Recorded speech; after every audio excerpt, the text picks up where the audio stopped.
Nobody does it like the mix monster, DJCoachK. Nobody. You know something? Being a DJ, there's more to the cuts, the scratches, the beat matching, the beat juggles, and all that stuff, the beat doubles. There's way more to it than just that. But there's one hidden, and I mean one hidden science that DJs need to take into consideration. And that is knowing your music. That is studying your music.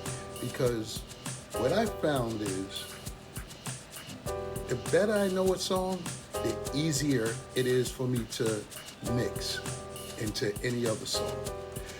Because I listen to a lot of music just like anybody else. And one of the things is I've learned everything pretty much about it from the intro, the chorus, the hooks, the outros, etc. Right? But learning the loops of each song, knowing how to count my beats, because I study my music so much that there are songs, and I mean there are many songs that I don't even have to count. I just know where they're at. Because the more you listen to a song, the better acquainted, the better familiar you are with it. Okay? So I tell my young students that you should not just listen to your music, but study your music, because it will definitely pay off in the long run.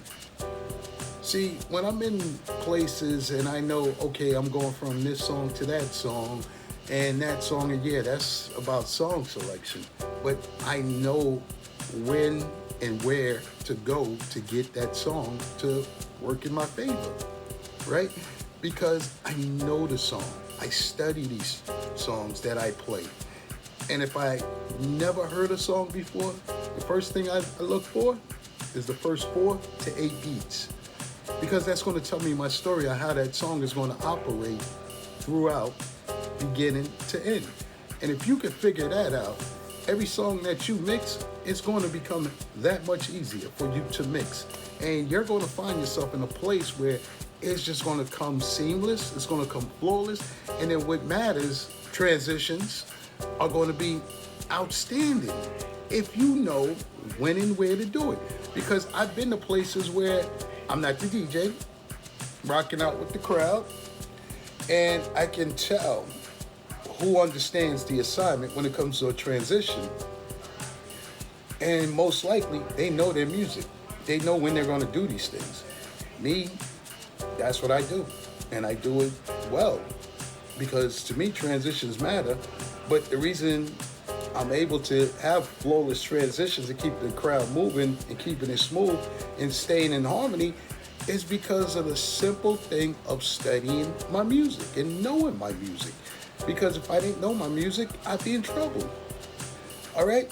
I would probably be mixing in too soon, too late, not understanding the assignment of if I'm rocking with an intro to come in as the next song, knowing that if I'm going with the right hook that's on a 32 count, I know that intro is a 32 count, right?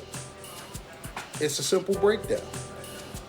If you could follow that right there by just studying your music, you're going to learn your songs better. Songs you think you know, you might want to listen to them again, because you might find the little precious jewels to help you. So think about that for a minute and get back to me. Now, if you're feeling the vibe, subscribe.